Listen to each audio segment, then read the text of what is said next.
Hi, I am Rachel Wolter. I am in Group 9. I personally like the play Into the Woods because I enjoy all fairy tales and those unrealistic happy endings. However, Into the Woods was different in a good way. I was entertained by how they combined the fairy tales Cinderella, Little Red Riding Hood, Rapunzel, and Jack and the Magic Beanstalk as one. I have seen the play Wicked that portrays time before the Wizard of Oz and the reason for why the Wicked Witch of the West is the way she is.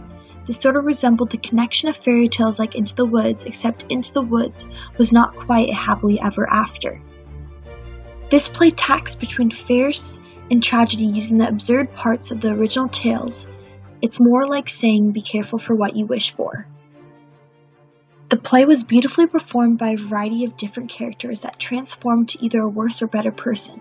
I was impressed by the role of the witch and how she regressed throughout the movie. She was a selfish evil witch who cared only for herself. In order for the baker and his wife to have a child, the witch threatened them with a list of things to get to create a potion to turn her back to human. Sydney Joyner, who played as the witch, did incredible at characterizing her part with the attitude of a greedy witch with a touch of comedy. I thought it was cool how each fairy tale had its own spotlight and music, and would freeze when it wasn't their part. I remember when I used to do acting, it would take months to practice something like that to get it perfect.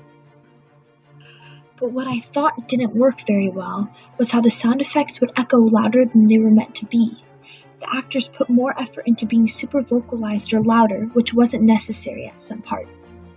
For example, when Little Red Riding Hood would scream or whine in the play, it projected louder throughout the PAC than what it was meaning to be. Lastly, I thought the play was smoothly performed by the orchestra. I really liked how the actors and actresses would lead the orchestra perfectly as the songs of the play went on. I chose the character Little Red Riding Hood to talk about how she transformed throughout the play. At first, she starts off as a selfish, scared little girl who eats the sweets from the baker man and his wife. She then takes a loaf of bread to her grandmother's house to find that her grandmother was eaten by the big, aggressive wolf.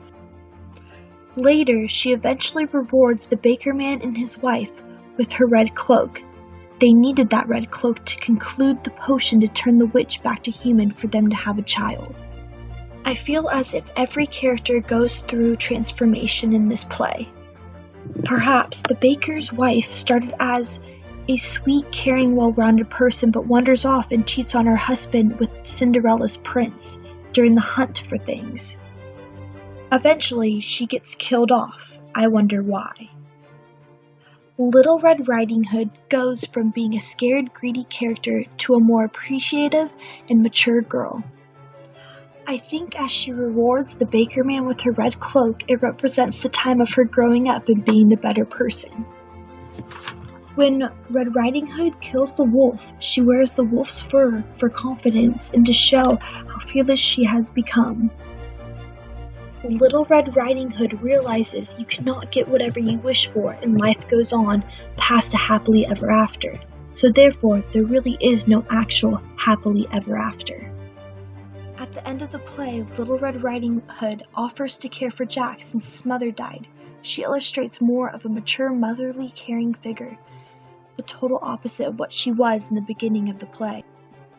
Overall, Into the Woods was a marvelous play that promotes more of a realistic life.